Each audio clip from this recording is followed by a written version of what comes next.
Buenos días, familia, espero que estén bien todos los que, mis amados hermanos, en esta semana que hemos tenido han ido aumentando algunas complicaciones en nuestra ciudad y nuestro estado, pero queremos dar gracias a Dios por estos tiempos tan maravillosos que Dios nos presta a nosotros. Yo creo que son tiempos en que debemos de buscar el rostro de Dios para amarle, conocerle y exaltarle en todo momento, y sobre todo pues ayudar a aquellos que no le conocen, que no conocen al Señor, y pues sea un tiempo de oportunidad para compartir con ellos la palabra de Dios. Voy a esperar un momento para que se puedan conectar los demás.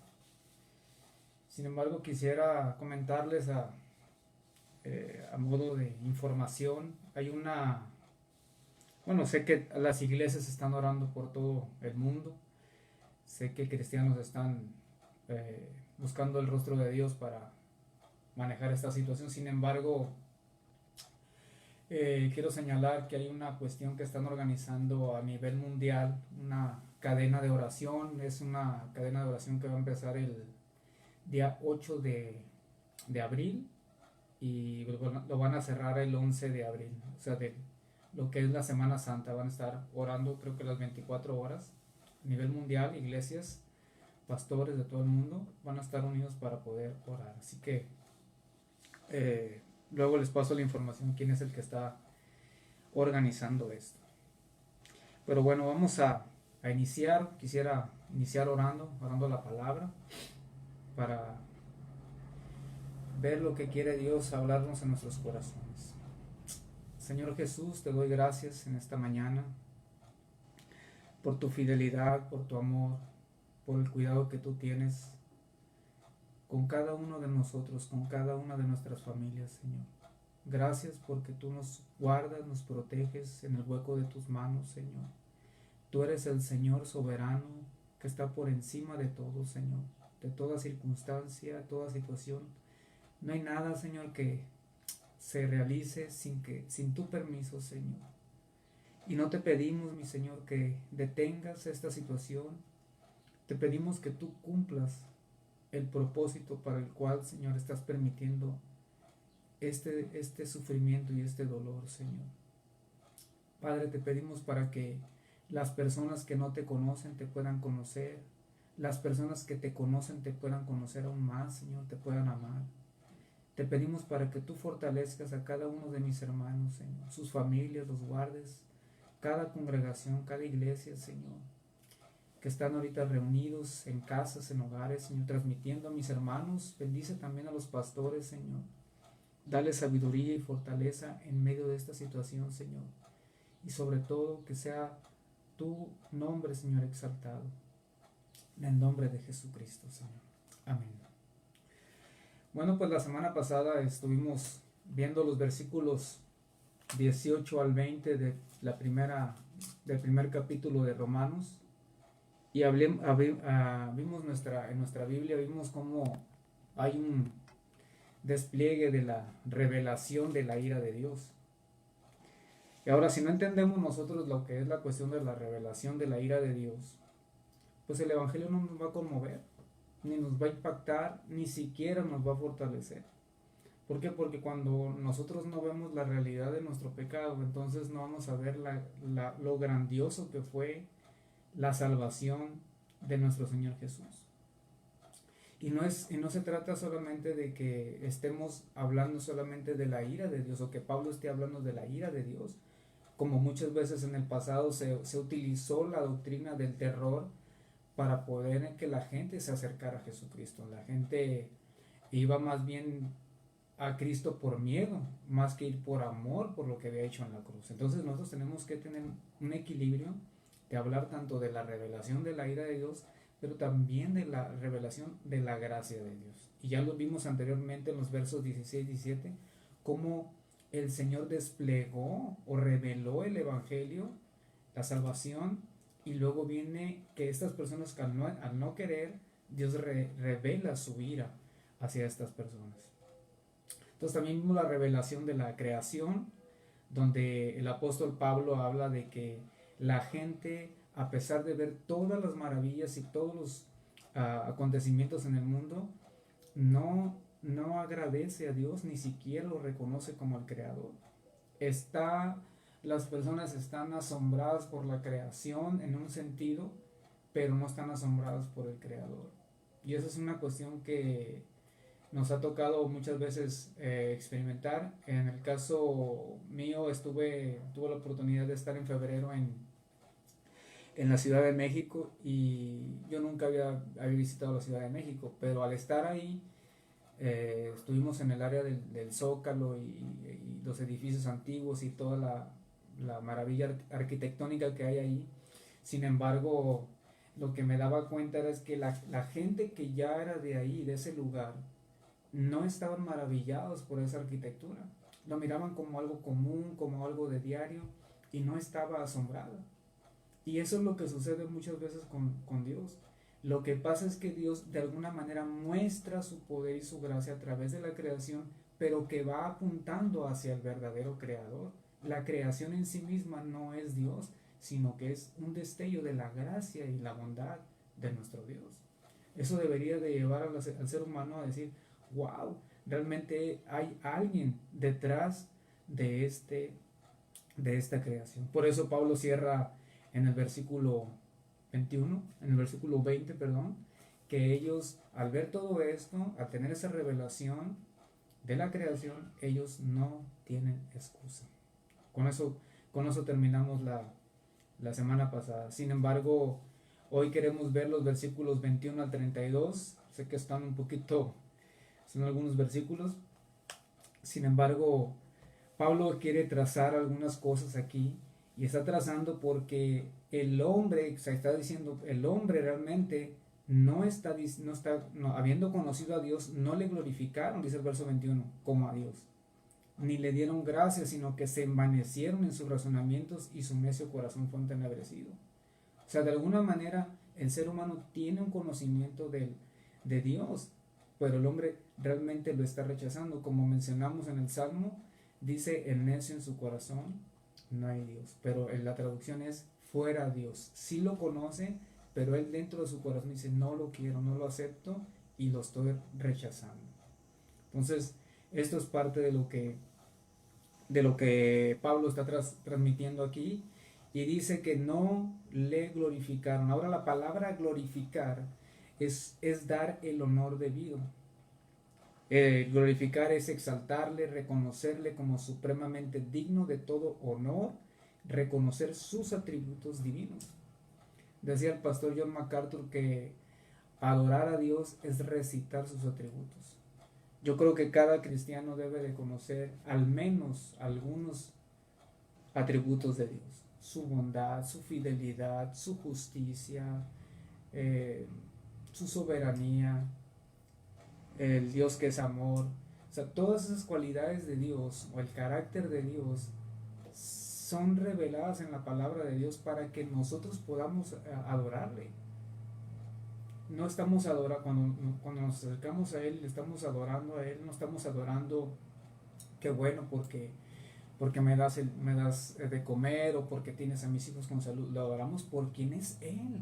Cuando lo exaltamos, lo reconocemos a Él como el Señor de todo. Y este es continuamente el llamado de las Escrituras. El salmista David decía, exaltad al Señor conmigo, y luego dice, exaltemos aún a su nombre. Entonces siempre la palabra de Dios está continuamente. En el Salmo 29 dice, den al Señor la gloria y el poder, den al Señor la gloria debida a su nombre. Primera de Corintios 10:31 dice, si pues comes o bebes o haces otra cosa, háganlo todo para la gloria de Dios. Los 24 ancianos decían, Señor, digno eres de recibir gloria y la honra y el poder, porque tú creaste todas las cosas y por tu voluntad existen y fueron creadas. O sea, prácticamente nosotros podemos ver que a través de la palabra de Dios vemos una manifestación donde los seres humanos buscan y buscan que el pueblo continuamente, o aquellos que dicen amar a Dios, continuamente le den la gloria a Él en todo momento. Por eso cuando vemos en el Antiguo Testamento vemos algunos elementos de su gloria. Por ejemplo, cuando estaba Moisés con el Señor y el Señor estaba revelándole su propósito a Moisés y le dice Moisés, yo haré pasar todo mi bien delante de tu rostro. Dios diciéndole a Moisés, yo haré pasar todo mi bien delante de tu rostro y proclamaré el nombre de Dios delante de ti y tendré misericordia del que tendré misericordia y seré clemente para con el que seré clemente. Esa era la bondad, esa era la gracia de Dios y era la compasión de parte de Dios. En Éxodo 33:20 dice, el Señor fuerte, misericordioso y piadoso, tardo para la ira y grande en misericordia y verdad, que guarda misericordia a millares, que perdona la iniquidad, la rebelión y el pecado. La realidad es que si nosotros no vemos cómo Dios es misericordioso, que el Señor es tardo para la ira, que es grande en misericordia, muchos de nosotros ya no estuviéramos ni siquiera vivos. A veces estamos sorprendidos por algunas situaciones que hemos pasado en nuestras vidas, pero no estamos sorprendidos que en la mañana, por ejemplo, esta mañana nos levantamos y despertamos. Estamos vivos por la pura misericordia de Dios, por la pura fidelidad de Dios. Y cuando vemos el libro de Lamentaciones dice que las misericordias de Dios son nuevas cada mañana para nosotros. Gracias a Dios. Debemos de estar continuamente agradecidos porque Él está revelándonos elementos de su gloria para nosotros. Cuando vemos en la historia del Antiguo Testamento, vemos en el tabernáculo cómo Él se revelaba a su pueblo quería de alguna manera adorar a otros dioses, pero el Señor dice, ¿sabes qué? Van a hacer un tabernáculo con tales dimensiones y me van a adorar a mí. Entonces hacen las dimensiones de ese tabernáculo, que por fuera estaba rodeado o tapizado con pieles de tejón, y prácticamente cuando tú lo mirabas por fuera era algo feo, pero cuando tú entrabas ahí estaban las cortinas, estaban los aromas, estaban los colores, los aromas, y estaba realmente el lavacro, estaba el altar del sacrificio, estaba el lugar santo y el lugar santísimo. Y en el lugar santísimo era donde se proyectaba o se manifestaba la llamada Shekinah o la presencia de Dios, y donde entraba el sumo sacerdote y hablaba cara a cara con el Señor, o sea, manifestando. Cuando anduvo en el desierto Israel, por ejemplo, también nos dice la escritura que de día era una nube que estaba cubriendo al pueblo, y de noche era una columna de fuego. O sea, prácticamente la gloria de Dios estaba caminando a un paso a la vez con su pueblo. Prácticamente el pueblo podía describir, y aún Moisés decía, Señor, si tu presencia no va con nosotros no queremos ir. Pero prácticamente ellos también experimentaron de la manifestación de la gloria de Dios a través de la provisión continua de Dios en todo momento. Creo que nosotros en los momentos que estamos pasando podemos ver que hay muchas incertidumbre, porque pues qué vamos a hacer, qué vamos a comer, están cerrando los negocios, pero prácticamente si el pueblo de Dios dice que ni el vestido se acabó, ni el calzado, y aparte estuvo la provisión de Dios a través de la gloria de Dios en todo momento. Ellos oraban a Dios y entonces venía la provisión. Ellos buscaban el rostro de Dios y Dios mandaba la provisión. Pero cuando el pueblo de Dios se quejaba y murmuraba, entonces Dios trataba con su pueblo. Eso tiene mucho que ver con nuestro corazón, cómo estamos buscando o cómo estamos percibiendo la gloria de Dios. Esos hombres que está viendo Pablo en Romanos, estos hombres no estaban percibiendo la gloria de Dios, la rechazaron totalmente. Y vemos prácticamente cuando Jesús vino a la tierra, Juan el evangelista dice de alguna manera muy asertiva, muy peculiar, dice la palabra de Dios ahí, dice que él habitó entre nosotros. Y luego dice algo muy, muy interesante, y vimos su gloria, gloria como la del unigénito Hijo, lleno de gracia y de verdad. O sea, prácticamente ellos, aquella gloria que estaba oculta, aquella gloria que estaba guardada solamente para un sumo sacerdote, en ese tiempo, vieron ellos la gloria de Dios hecha carne caminando. Y la gente podía experimentar y estar y verla. Pero no solamente eso, sino que dice, Juan va más allá. En primera de Juan dice él que vimos su gloria, pero también dice que nosotros tocamos, dice, al verbo de vida, porque era de carne y hueso. O sea, prácticamente la encarnación de la gloria de Dios se hizo carne aquí con nosotros, y nosotros estuvimos ahí. Era prácticamente la gracia de Dios lo que estaba viendo. Y Pablo en Romanos 6:4 apunta al poder de esa gloria de Dios, diciendo que Cristo resucitó de los muertos por la gloria de Dios Padre. Entonces, de alguna manera tenemos una vislumbre de esos elementos de la gloria de Dios, y toda persona debe de tener de alguna manera una chispa o una vislumbre de ese conocimiento de la gloria de Dios. El pueblo en sí, el pueblo cristiano, debe de tener una revelación dentro de su corazón, a través de su Espíritu Santo, de que el Señor le ha manifestado su gloria y su verdad. Jeremías 13:15 dice: escuchen y oigan, no se envanezcan, pues el Señor ha hablado, den gloria al Señor, Dios de ustedes, antes de que haga venir tinieblas y antes que sus pies tropiecen en montes de oscuridad y esperen luz y les vuelva sombra de muerte. Entonces cuando nosotros vemos es que Cristo va a estar desplegando la gloria de Dios. Sin embargo, si nosotros no aceptamos o no reconocemos esa gloria, en lugar, o sea, darle la gloria a Él, entonces Él traerá oscuridad y tinieblas. Y es lo que muchos están esperando, algunos están asustados pensando que esta es la gran tribulación que habría de venir por el mundo. O sea, no tenemos idea de lo que es la tribulación. Por eso no debemos de mencionar situaciones así, porque no podemos estar convencidos, porque tenemos que ver todo a la luz de la palabra de Dios. Pero sí sucederá algo tan terrible. Por ejemplo, está en Mateo 24 y 29, dice que el sol en aquellos días se oscurecerá y la luna no dará su resplandor, las estrellas caerán del cielo y las potencias de los cielos serán conmovidas. Entonces aparecerá la señal del Hijo del Hombre en el cielo, y entonces levantarán todas las tribus de la tierra y verán al Hijo del Hombre viniendo sobre las nubes del cielo con poder y gran gloria. En segundo lugar, ellos tampoco no le dieron gracias. Un espíritu ingrato había en ellos, en estos hombres. Con el ser humano sin Cristo es un hombre que es ingrato, tiene una ingratitud terrible. Y en tercer lugar, esos hombres se envanecieron en sus razonamientos.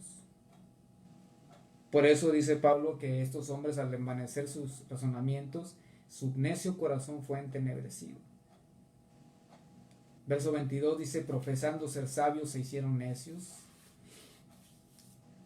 Y esta es una de las cuestiones que ha surgido mucho en nuestros días. Sobre todo, pues siempre ha estado la situación en la que hombres han querido saber mucho más que Dios, como en el surgimiento de la teoría o de la llamada evolución. Eso fue algo que cimbró el mundo cristiano, pero también de alguna manera en los últimos años han venido aquello que se llama la evolución teísta. Es decir, que muchos cristianos, incluso cristianos de renombre, están adoptando la cuestión ya no del creacionismo, es decir, que el mundo fue creado en 6 días. Ellos están apelando por la evolución llamada teísta.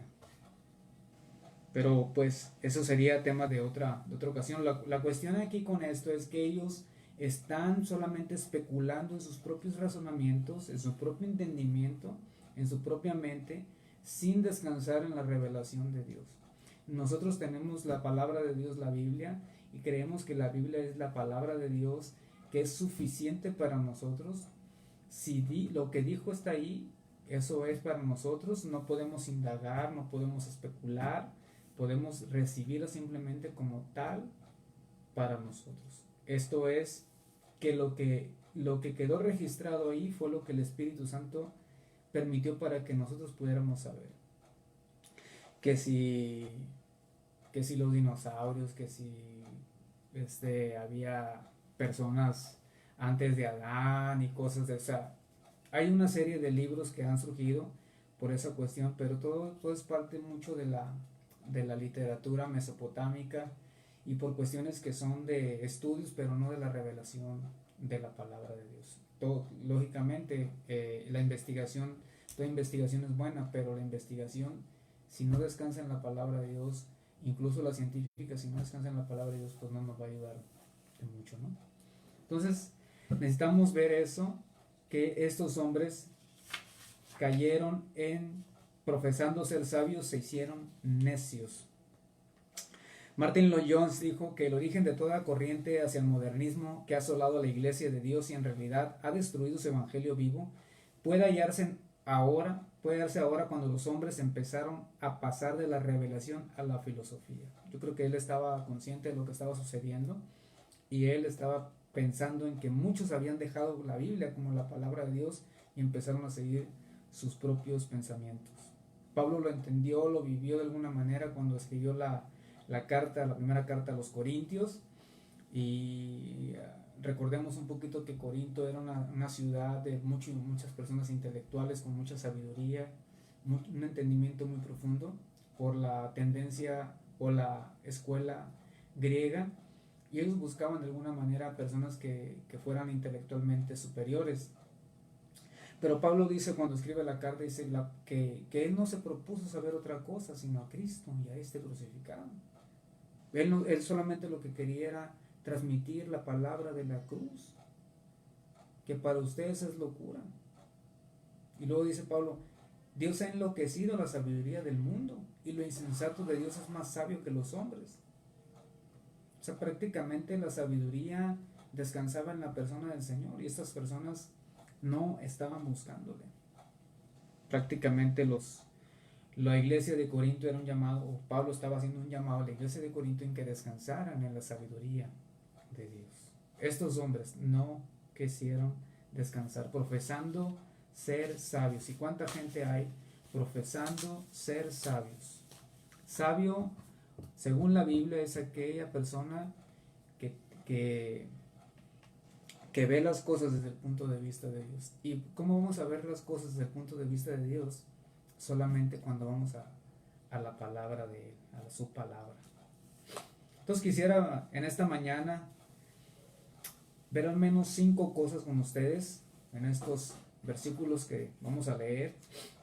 Lo primero que quisiera que viéramos es el intercambio de la gloria de Dios, cómo el hombre intercambió la gloria de Dios. Segundo es el intercambio que hicieron ellos de la verdad de Dios. Y tercero, el intercambio del uso natural que Dios le dio al ser humano. La cuarta cosa es las consecuencias que tuvieron de haber hecho esos intercambios. Y por último, el gran intercambio de Dios. Ese es el tema de esta mañana, el gran intercambio de Dios. Primero, entonces vayamos a ver, en el versículo 23 nos habla acerca del intercambio de la gloria de Dios. Nos dice ahí, cambiaron, dice, la gloria del Dios incorruptible en semejanza de imagen de hombre corruptible, de aves, de cuadrúpedos y de reptiles. Según la Organización Mundial de Religiones en el mundo, en el 86 había aproximadamente 2.600 millones de personas en el mundo que tenían algún tipo de afición religiosa. Yo no tengo el dato actualmente cuántos andarán ahorita, pero eso te da una idea de que hay muchísimas personas que tienen de alguna manera un deseo de adorar o de buscar algún tipo de espiritualidad, sobre todo en esta era posmoderna, que es una época de mucha espiritualidad, y te hablan de la oración y que sigue tu propio camino y quién sabe qué tanto. Pues es una espiritualidad sin Cristo. No sé si comenté en una ocasión que estaba uno de los precursores, o más bien el representante del yoga en, el- en Norteamérica, en Nueva York, y dice que él estaba un día leyendo el periódico y de repente vio el anuncio que decía yoga cristiano. Dice que eso lo perturbó y se molestó y escribe hace un escrito en donde dice él que los cristianos siempre están buscando quitarles todo.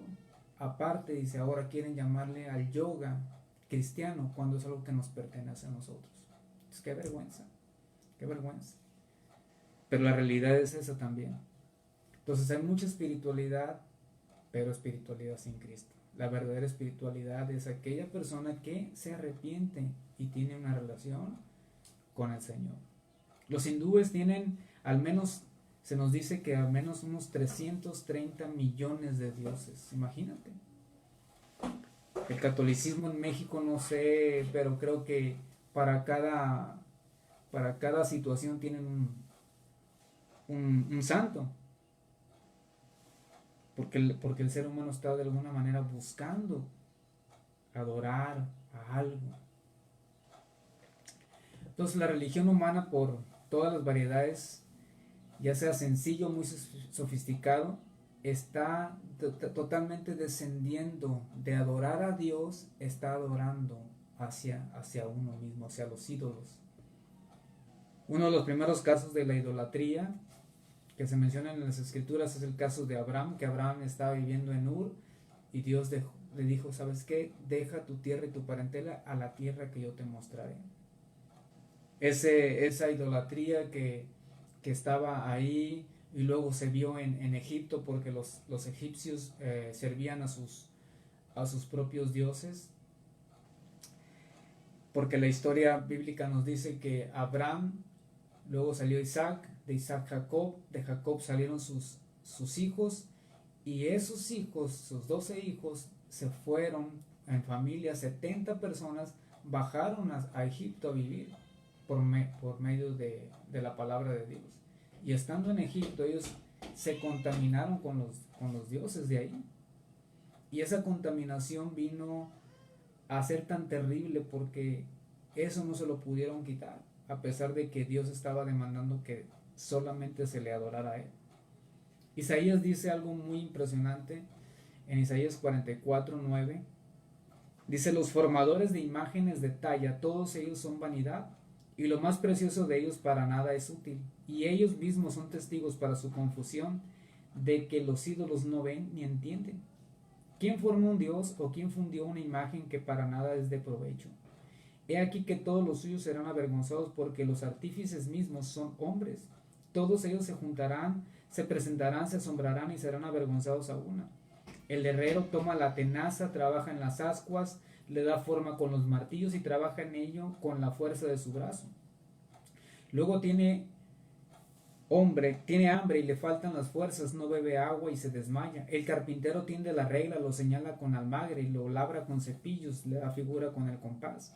Lo hace en forma de varón, a semejanza de hombre hermoso para traerlo a casa. Corta cedros, toma ciprés y empieza a fabricar un ídolo.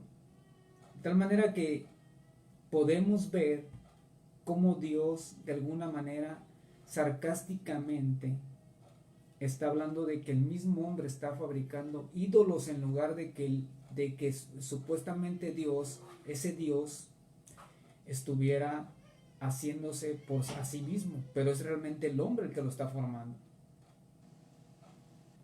Luego nos dice la palabra de Dios que ellos mismos, el mismo hombre, al hacer esos artífices, al hacer estos ídolos, dice, cambiaron la gloria del Dios incorruptible. Ese es el primer intercambio que sucede. Dios les había dicho en Éxodo 23:5, dice, no tendrás dioses ajenos delante de mí, no te harás imagen ni ninguna semejanza de lo que esté arriba en el cielo, ni debajo a la tierra, ni en las aguas ni debajo de las aguas de la tierra, no te inclinarás a ellas ni las honrarás. O sea, no es tanto que nosotros, lo terrible es hacerlas, pero no es tanto eso, la cuestión es que algo empezó en la mente de esas personas. Y ellos empezaron a formarse ese ídolo en su mente y en su corazón, de tal manera que lo llevó a expresarlo de esa manera. Por eso el mandamiento más real para nosotros es la transformación de nuestro corazón. Este pueblo no entendió, el pueblo de Israel. Estamos hablando de un pueblo que era monoteísta, es decir, que amaban solamente un Dios, no politeísta, que fueran muchos dioses. Sin embargo, este pueblo de Israel cayó en la idolatría. Segunda de Reyes 17 dice en el verso 13 que el Señor amonestó entonces a Israel y a Judá por medio de todos los profetas y de todos los videntes, diciendo: vuélvanse de sus malos caminos y guarden mis mandamientos, mis ordenanzas, conforme a todas las leyes que les prescribía a sus padres y que les he enviado por medio de mis siervos los profetas. Mas ellos no obedecieron, antes endurecieron su cuello, su cerviz, como la cerviz de sus padres, los cuales no creyeron al Señor su Dios, y desecharon sus estatutos y el pacto que él había hecho con sus padres, y los testimonios que él había prescrito a ellos, y siguieron la vanidad y se hicieron vanos, y fueron en pos de las naciones que estaban alrededor de ellos, de los cuales les había mandado que no hiciesen a la manera de ellas. Dejaron todos los mandamientos del Señor su Dios y se hicieron imágenes fundidas. Estos hombres realmente estaban en una rebelión terrible contra Dios. Ahora, aunque es un filósofo no cristiano, Voltaire, dijo lo siguiente. Él dijo: Dios hizo al hombre a su propia imagen y el hombre le devolvió el favor. El hombre, cuando está haciendo sus ídolos, está haciéndose una especie de sí mismo, de su ego, de su forma de pensar. Por eso cuando leemos la palabra de Dios vemos que toda idolatría está basada primeramente en el egoísmo del ser humano. ¿Qué es lo que yo quiero obtener o qué es lo que quiero yo realizar y sacar para mí mismo, para mi propia satisfacción? De hecho, decir esta frase que voy a decir es algo muy, muy contundente. Yo lo considero muy contundente, porque toda idolatría es un culto al ego y es un servicio a Satanás, pero es algo que dice en la Biblia. Es algo que dice la Biblia en Oseas 4:12. Dice ahí, hablando Dios a través de su profeta Oseas a su pueblo, dice: mi pueblo Israel a su ídolo de madera pregunta, y el leño le responde, porque espíritu de fornicaciones lo hizo errar y dejaron a su Dios para fornicar. Entonces no te maravilles cuando veas, por ejemplo, que ella estuvo en el árbol y que sonrió la imagen, o que el palo habló, o que esto brincó, porque detrás de un ídolo hay algo espiritual, hay una fuerza espiritual, hay un demonio. Primera de Corintios 10:20, Pablo, hablando a esa iglesia que estaba batallando con las cuestiones también de la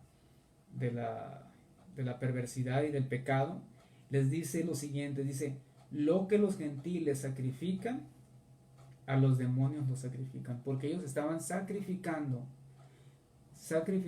una y otra vez como un culto siempre para los dioses. Por eso cuando leemos con relación a la alimentación, ellos eran muy buenos para comer. Ellos decían: bueno, pues si no te dicen de que si fue sacrificado los ídolos, tú puedes comértelo. O sea, tú vas al mercado y si te dicen, ¿sabes qué? Pues esta vaca fue ofrecida al tal dios de la fertilidad, o al dios de las cosechas, o no sé. Entonces tú a esa comida recházala, o sea, no comas esa carne. Pero si no te dicen, pues tú cómetela, porque un ídolo dice: nada es. Pero prácticamente los gentiles sacrifican a los demonios. Tenemos un ejemplo también de Nabucodonosor, un hombre que se creía a sí mismo Dios, un hombre que se levantaba en las mañanas, dice la Biblia, y se preguntaba: ¿no es esta la gran Babilonia que yo edifiqué para casa real con la fuerza de mi poder y para la gloria de mi majestad. Pues, ¿cuántas veces nosotros nos paramos en las mañanas y vemos nuestro hogar y vemos nuestra familia y decimos, mira lo que tengo? O te paras frente al carro y dices, uy, qué tremendo lo que tengo. Pero no decimos, ¿sabes qué? Gracias, Señor, por cada cosa que tú me has dado. Todo lo que tengo ha sido por tu gloria y por tu gracia. Pero este hombre tenía una percepción totalmente equivocada de Dios. Él edificó una estatua de 27 metros de altura y quería que todo el mundo adorara esa imagen. Los que conocemos la historia podemos ver que este hombre, Dios trató con el corazón de ese hombre, con el juicio de ese hombre, con la mente de ese hombre, de tal manera que un día este hombre pierde la razón. Y ese hombre, al perder la razón, dice que le crecía el cabello, que le crecieron las uñas, de tal manera que era considerado como un loco. Pero Dios, en el momento oportuno, en el tiempo que Él quiso, le devolvió el juicio. Dice la escritura ahí, mas el fin del tiempo, yo Nabucodonosor alcé mis ojos al cielo y mi razón fue devuelta, y bendije al Altísimo y alabé y glorifiqué al que vive para siempre, cuyo dominio es sempiterno y su reino por todas las edades. Ahora yo, Nabucodonosor, alabo, engrandezco y glorifico al Rey del cielo, porque todas sus obras son verdaderas y sus caminos son justos, y él puede humillar a los que andan con soberbia. O sea, prácticamente este hombre reconoció la grandeza de Dios, la grandeza de Dios y la fidelidad de Dios. Entonces, como decía anteriormente y como dijo el autor A.W. Tozer, desea que la idolatría comienza en nuestra mente cuando nosotros pervertimos o cambiamos la idea de Dios por la cosa por cualquier cosa que no sea lo que Él es en realidad. Estos hombres cambiaron la gloria de Dios, dice, de aves, de cuadrúpedos y de reptiles, y la historia nos dice que muchas personas, muchas sociedades, muchos pueblos adoran a los animales en lugar de adorar a Dios. Tenemos el caso en México, no vayamos muy lejos, que está la llamada serpiente emplumada, creo que es la Quetzalcóatl, que en el equinoccio baja la sombra de la pirámide bajando. O sea, el demonio prácticamente, ¿no? No te quiero asustar, ¿no? Pero es el diablo pues bajando. Pues, la serpiente emplumada, esa es la que describe la Biblia, pues. Hablándonos ya en términos ya muy prácticos para nosotros, los que buscan su vida o su mejor momento a través de los horóscopos, con consejeros ocultistas, los que buscan su caminar en la vida a través de las hojas del té. Muchos adoran la riqueza, la salud, el placer, el prestigio, el sexo, deportes, educación, entretenimiento, celebridades, éxito y poder. El autor J.H. Clinch dice, y todavía nos alejamos de él y llenamos nuestros corazones con cosas sin valor. Los fuegos de la avaricia derriten el barro. De ahí surgen los ídolos del hombre, la llama de la ambición y el ardor de la pasión. Por sorprendente la alquimia transmutan la escoria de la tierra, hasta erigir la bruteza bañada en oro que ocupa el trono de Dios. El hombre prácticamente está rechazando la revelación de Dios. Verso 24 dice que Dios los entregó a la inmundicia en la concupiscencia de sus corazones, de modo que deshonraron entre sí sus propios cuerpos. Lo más terrible que le puede suceder a una persona, a un ser humano, es que Dios le deje alcanzar sus metas idólatras. Lo más terrible es que Dios permita que esas personas vayan en pos de lo que están anhelando y deseando. Entonces decimos a veces, ay, es que hice esto y no me pasó nada, todo está muy bien. No, pues espérame, porque Dios está de alguna manera entregando a esa sociedad que no está buscando el corazón de Dios, a esa sociedad que está dejando de lado la palabra de Dios. A veces como decía el salmista, a veces estoy todo triste ahí, pero veo como el impío, como el pecador está prosperando y yo estoy orando ahí, orando y traigo los pantalones trozados, los zapatos ahí todos raspados, pero el que no está haciendo la voluntad de Dios, el que no está caminando en la verdad de Dios está lleno de vida, está gordo, está rosadito, se ve de los cachetes, pero porque no, todavía la misericordia de Dios está actuando en ese corazón. Recordemos que Dios tiene los momentos diferentes, la perspectiva diferente a la nuestra. Dios está de alguna manera entregando a estas personas a la inmundicia en la concupiscencia de sus corazones. Alguien ha dicho correctamente que el pecado tendría menos adeptos si las consecuencias fueran inmediatas. Y eso es verdad, porque no toda la ira, incluso no toda la ira de Dios, está reservada para el futuro. Alguna ira de Dios se derrama sobre aquellas personas que se manifiestan en soledad, frustración, falta de sentido, ansiedad y desesperanza, que es prácticamente lo que hay en nuestra sociedad moderna. Dios de alguna manera está proveyendo, como dije ahorita, Dios está proveyendo su salvación y su misericordia para que estas personas, como dice Pedro, no queriendo que ninguno se pierda, sino que todos vengan al arrepentimiento. Dios dice aquí en la palabra, está diciendo en el verso 24 que Él los entregó a las concupiscencias de sus corazones. Recordemos que el mal no está fuera de nosotros, el mal está dentro de nosotros. Es decir, que el problema principal en nuestra vida es nuestro corazón. Y eso es algo donde tenemos que estar siempre vigilantes, si nuestro corazón está amando a Dios o si nuestro corazón está odiando a Dios. Esos hombres estaban entregados en esas concupiscencias de sus corazones con esa inmundicia tan terrible. Santiago dice que uno es tentado, cuando uno es tentado, no diga que es de parte de Dios, sino que cuando uno es tentado es por de su propia concupiscencia, es atraído y seducido. Estas personas están entregadas realmente a la inmundicia. El segundo intercambio es acerca de la verdad de Dios en el verso 25. Dice que ellos cambiaron la verdad de Dios por la mentira, honrando, y dando culto a las criaturas antes que el Creador, el cual es bendito por los siglos. Ellos están suprimiendo la verdad de Dios con su injusticia y rápidamente se someten voluntariamente a la falta de la verdad. La falta de la verdad, como dice la palabra de Dios, es que la verdad realmente está reflejada a través de Dios, de Cristo.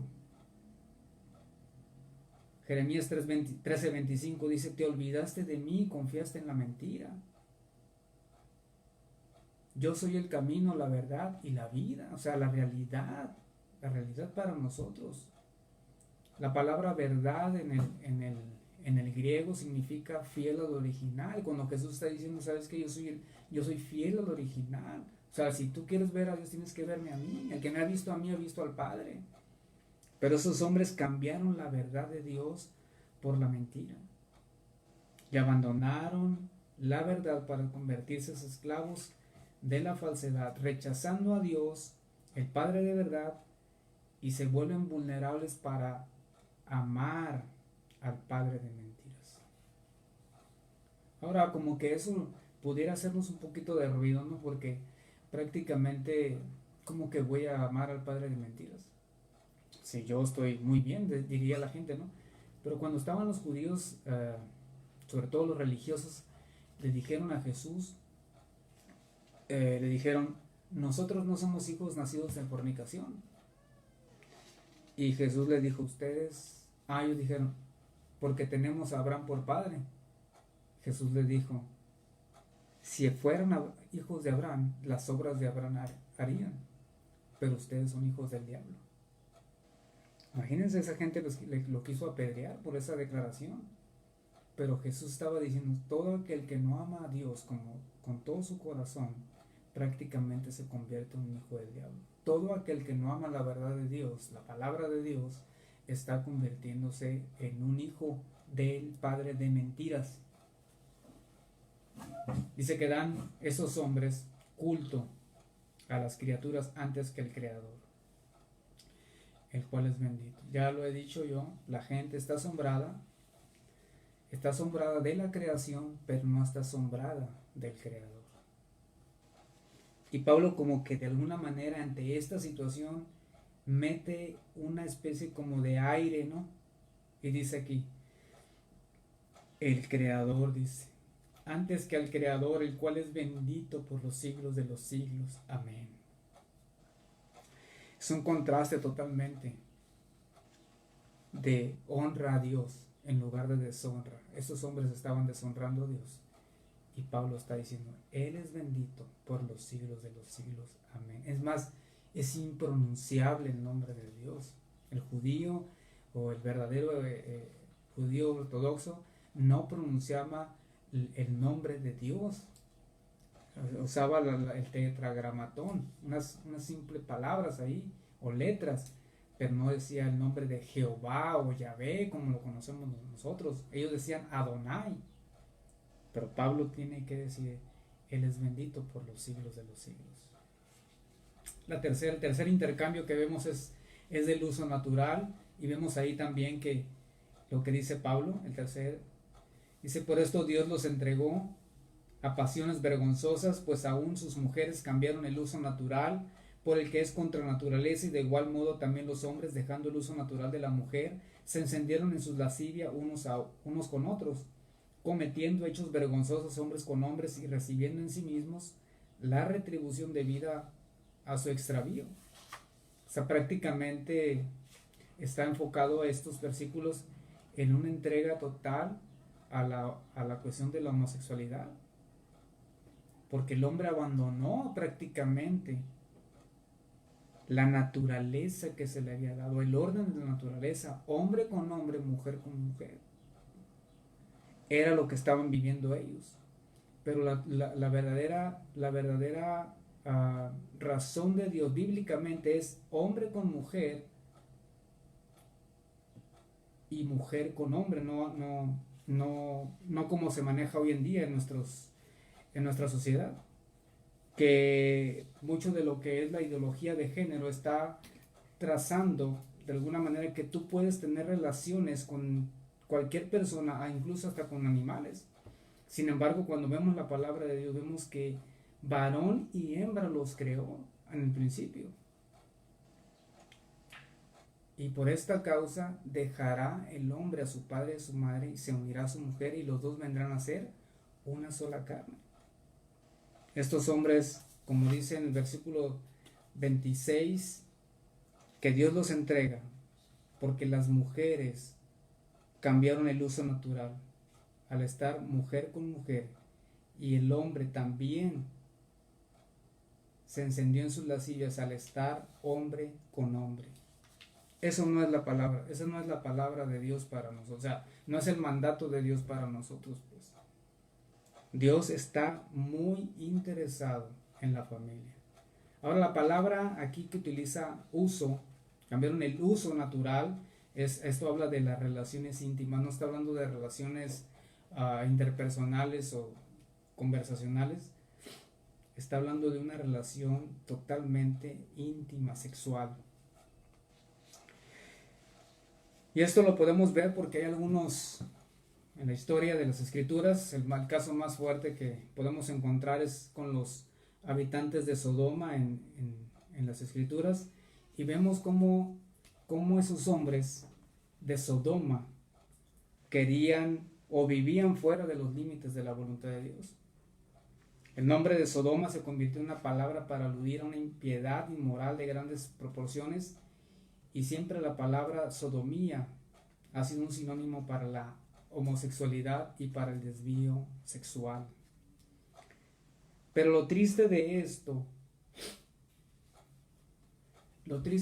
es que el ser humano está caminando sobre eso, pero lo triste de esto es que muchos cristianos están aceptando la cuestión revisionista, es decir, que están haciendo una revisión de las creencias que tiene el cristianismo, y ellos dicen, Bueno, pues si en el pasado la iglesia rechazó a los homosexuales, nosotros los vamos a acoger.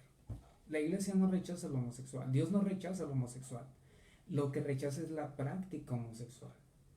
Al igual que un borracho, como dice Pablo, ni el fornicario, ni el idólatra, ni el adúltero, ni el afeminado, ni el ladrón, ni el avaro, ni el maldiciente, ni el estafador recibirán o estarán en el reino de Dios a menos de que se hayan arrepentido. Todos están bajo la misma condición. No es solamente esta práctica homosexual. Pero prácticamente estos revisionistas dicen, no, pues tenemos que revisar y tenemos que dialogar y tenemos que platicar. Los llamados precursores del movimiento emergente, de la iglesia emergente, han hecho unas revisiones de las escrituras. Y cuando les llegas a este punto de preguntarles, bueno, ¿cuál es tu posición con relación a la cuestión homosexual? Ellos dicen, bueno, pues no está muy claro para nosotros todavía. Vamos a seguir dialogando, vamos a seguir intercambiando ideas y por ahí el día de mañana podremos dar algo, pero no queremos ser contundentes porque no queremos ser religiosos, ese es el término que ellos utilizan. Pero cuando nosotros intentamos justificar el término homosexual, si la palabra de Dios, si la Biblia es la palabra de Dios y lo que está diciendo ahí la palabra de Dios es que ellos dejaron eso, entonces, y Dios está aborreciendo eso, entonces yo estoy haciendo a Dios mentiroso. Y entonces estoy amando lo que Él aborrece y estoy justificando lo que Él condena. Yo no puedo hacer eso, ni usted es llamado a hacer eso. Y sobre todo si tienes hijos, tienes que mostrarles realmente lo que dice la palabra de Dios. Acuérdense que cuando nosotros leemos la palabra de Dios, la palabra de Dios no debemos de leerla diciendo, ¿qué me dice a mí el texto? La palabra de Dios debe leerse es, ¿qué dice Dios en el texto? Eso nos va a ayudar mucho para poder interpretar la palabra de Dios. Y Dios dice que eso es algo que Él aborrece. Dios, yo los entregó, dice, a pasiones vergonzosas. La cuarta cosa es que hay consecuencias de haber hecho esos intercambios. Versículos 28 al 32. ¿Cuáles fueron las consecuencias? Pues bueno, pues dice, como ellos no aprobaron tener en cuenta a Dios, Dios los entregó a una mente reprobada para hacer cosas que no convienen, estando atestados de toda injusticia, fornicación, perversidad, avaricia, maldad, llenos de envidia, homicidios, contiendas, engaños y malignidades, murmuradores, detractores, aborrecedores de Dios, injuriosos, soberbios, altivos, inventores de males, desobedientes a los padres, necios, desleales, sin afecto natural, implacables, sin misericordia, quienes habiendo entendido el juicio de Dios, que los que practican tales cosas son dignos de muerte, no solo las hacen, sino que también se complacen con los que la practican. Si a estas alturas del texto todavía tenemos alguna idea, o teníamos alguna idea de que, ay, es que el ser humano es muy bueno. Mira, Él es tan bueno, es un pan de Dios, que lo único que le falta es recibir a Jesús, ¿verdad? Pero es muy buen esposo, es muy buen hijo, es muy buen estudiante, es buen trabajador, pero lo único que le falta es que tenga Jesucristo. La Biblia describe otra cosa aquí. Y estas consecuencias son por haber rechazado a Dios, por haber hecho esos intercambios. Lo primero que nos dice aquí es que Dios les entregó una mente reprobada.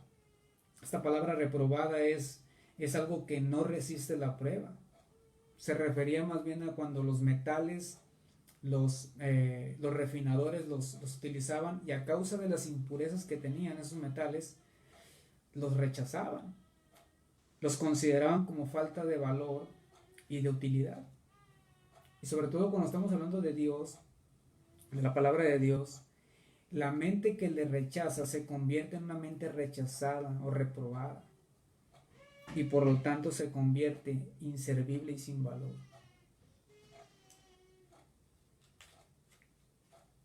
Esa es la palabra de Dios. toda injusticia y perversidad. Y viene una serie de cosas que ellos hacen, que creo que son claras para nosotros: avaricia, maldad, llenos de envidia, homicidios, contiendas, engaños, malignidades, murmuradores, detractores, aborrecedores de Dios, injuriosos, soberbios, altivos, inventores de males, desobedientes a los padres, necios, desleales, sin afecto natural, implacables, sin misericordia. Ellos, dice, han entendido el juicio de Dios, que los que practican tales cosas son dignos de muerte. Juan 3, 19 y 20 dice: esta es la condenación, que la luz vino al mundo y los hombres amaron más las tinieblas que la luz, porque sus obras eran malas, porque todo aquel que hace lo malo aborrece la luz y no viene a la luz, para que sus obras sean reprendidas. Esto debería de hacernos a nosotros, motivarnos a ponernos a orar por estas personas, por todas aquellas personas que conocemos y que todavía no conocen al Señor. Porque esta es la condición, esta es la manera en que Dios los está viendo a ellos. Amando más las tinieblas que la luz. Ellos se convierten en ley para sí mismos. No solamente las hacen, dice Pablo, sino que también se complacen con los que las practican. Entonces ellos están justificando el propio pecado, que es malo, pero también lo aprueban y alientan a otras personas a pecar. Es todavía peor. Una sociedad que condona el pecado y lo defiende abiertamente, tal como la promiscuidad o la homosexualidad y tantas cosas que hay, es una sociedad que no va a avanzar dentro del propósito de Dios. Hoy en día, no importa la celebridad que sea, pero si es una celebridad que usa la promiscuidad, que si es homosexual, la gente está aplaudiéndolo y es una gran celebridad. Pero una persona que diga, no, pues yo amo a Dios, es algo impopular en nuestra sociedad. Esa es una realidad que hay. Por último, el último es el gran intercambio de Dios. Esto no viene ahí en el texto de Romanos, pero siempre que vayamos a ver la carta de Romanos, si hay una frase que pudiera englobar la carta de Romanos, es el intercambio de Dios, o la palabra intercambio. Dios siempre haciendo un intercambio glorioso. Lo que vemos en Romanos 5:11 dice: nos gloriamos en Dios por medio de nuestro Señor Jesucristo, por quien ahora hemos recibido la reconciliación. La palabra reconciliación significa cambio o intercambio. Es decir, que Dios, sin comprometer su justicia revelada en ira, sin comprometerla, justifica a nosotros los pecadores. Es algo que no podemos entender. No podemos entender la ira de Dios sin conocer el amor de Dios. No podemos entender el amor de Dios sin entender la justicia de Dios para nosotros. Y la manera más grande que podemos ver ese amor fue el intercambio que Jesús hizo por nosotros en la cruz. Romanos nos dice que la paga del pecado es la muerte, mas el regalo de Dios, ahí viene el intercambio, mas el regalo de Dios es la vida eterna. El hombre lo único que podía ofrecerle a Dios era su propio pecado. Pero lo que Dios ofrece al hombre es la salvación, la vida eterna. Es algo incomprensible para nosotros esta cuestión del intercambio de Dios hacia nuestras vidas. Y es sumamente valioso para nuestras vidas que, a pesar de nuestra condición tan caída, tan pecadora, Dios nos amó en Cristo, porque cuando Jesús va a la cruz, dejando su trono de gloria y viviendo una vida sin pecado, Él humildemente va a la cruz en obediencia al Padre. Y estando ahí en la cruz, Él entrega su vida por nosotros. Y en esa cruz hay una separación de Dios Padre hacia el Hijo, porque lo único que había en esa cruz era el pecado de toda la humanidad estando contenida en la cruz del Calvario. Dios voltea su rostro y entonces cae la ira de Dios sobre el pecado. Es algo que no lo podemos entender, no lo podemos explicar, pero es el intercambio divino que sucede por medio de la expiación. Dios en el Antiguo Testamento lo que hacían a través de los animales era cubrir el pecado. Se rociaba la sangre y los hombres estaban cubriendo el pecado para que cuando estuviera Dios no viera el pecado del ser humano. Pero en el Nuevo Testamento, a través del Señor Jesucristo, el pecado no era cubierto, ahora el pecado es quitado. Entonces el ser humano ahora puede tener esa relación con Dios. Primera de Tesalonicenses 1:9 dice: porque ellos mismos, Pablo está testificando de esa iglesia, porque ellos mismos cuentan de nosotros la manera en que nos recibieron y cómo te convertiste de los ídolos a Dios para servir al Dios vivo y verdadero y esperar a los cielos a su Hijo, el cual resucitó de los muertos, a Jesús, quien nos libra de la ira venidera. Entonces en esto que acabamos de leer o de ver esta mañana, lo primero que vimos fue el intercambio de la gloria de Dios de estos hombres, pero lo que Dios hace a través del intercambio de Cristo es que ahora nosotros podemos glorificar el nombre de Dios. Antes como dice aquí el texto, antes nosotros adoramos a los ídolos, a lo mejor no los adorábamos de esa manera, pero sí nos adorábamos a nosotros mismos. Nosotros éramos el mismo ídolo. Ahora que tenemos al Señor Jesús, hay un intercambio de, en vez de amar la mentira, ahora amamos la verdad de la palabra de Dios. Si el intercambio de Dios vino hacia nosotros, ahora amaremos su palabra, amaremos su verdad, amaremos lo que Él dice. Ahora, si antes teníamos un uso antinatural, ahora utilizaremos el uso natural. Hombre y mujer, varón y hembra los creó. De tal manera que el principio es familia. Y la cuarta de las consecuencias del gran intercambio de Dios es que habrá justificación para nosotros. Somos justificados para con Dios. Dice Pablo, justificados pues por la fe, tenemos paz para con Dios por medio de nuestro Señor Jesucristo. Tenemos esa paz que sobrepasa todo entendimiento para poder estar ante su presencia. Tenemos gozo, tenemos una vida eterna y tenemos comunión, intimidad plenamente con Él. Necesitamos meditar en ese intercambio, en ese grandioso intercambio que ha hecho Dios con nosotros. Su gracia, su amor, su benignidad, su fidelidad, siendo expresadas a través de la cruz del Calvario. No hay algo más maravilloso en que podamos meditar, sobre todo en esta temporada que va a ser la Semana Santa, que va a ser la semana que viene. Es un tiempo en que podamos reflexionar mucho acerca de su bondad y de su gracia. Oremos al Señor, oremos por aquellas personas que no le conocen, que Dios tenga misericordia y gracia se extienda para ellos, así como se extendió un día para nosotros. Señor, te adoramos en esta mañana, te bendecimos, te damos gracias, Señor, porque tú nos revelas tu amor, tu gracia, tu fidelidad, tu palabra, Señor. Qué terrible las consecuencias, qué terrible la situación caída del ser humano, Señor.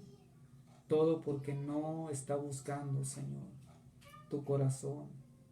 Aún, Señor, cuando tú te has manifestado a sus vidas, a sus corazones, aún cuando tú te has revelado y les has dado huellas, manifestaciones de tu palabra en la creación, aún con hombres y mujeres que han ido, Señor, con nuestros familiares y amigos y les han compartido el Evangelio, Padre, están rechazando tu verdad y tu amor. Rogamos, mi Señor, en esta mañana para que tu Santo Espíritu haga la obra toque sus corazones, sus mentes, les des vida nueva, Señor, y vengan al arrepentimiento de tu Hijo, Señor. Permítenos a nosotros como hijos tuyos, como pueblo tuyo, valorar ese gran intercambio que sucedió en la cruz por nosotros, Señor, y ver la magnitud de nuestro pecado y guardarnos, Señor, de todo aquello que no te agrada y no trae honra y gloria a tu santo nombre, Jesús. Te bendecimos, Señor, en esta mañana. Bendice a cada uno de mis hermanos que escucha este mensaje, Señor. Bendice sus familias, sus hijos, Señor. Levántalos de tal manera, Padre, que en estos tiempos sean tiempos donde tu gloria, Señor, sea manifiesta en sus vidas, en sus familias, para la gloria de tu nombre, Señor. Amén. Amén. Bueno, pues esperemos que estén bien y estén contentos en la gracia de Dios y caminando en su voluntad. Dios los bendiga.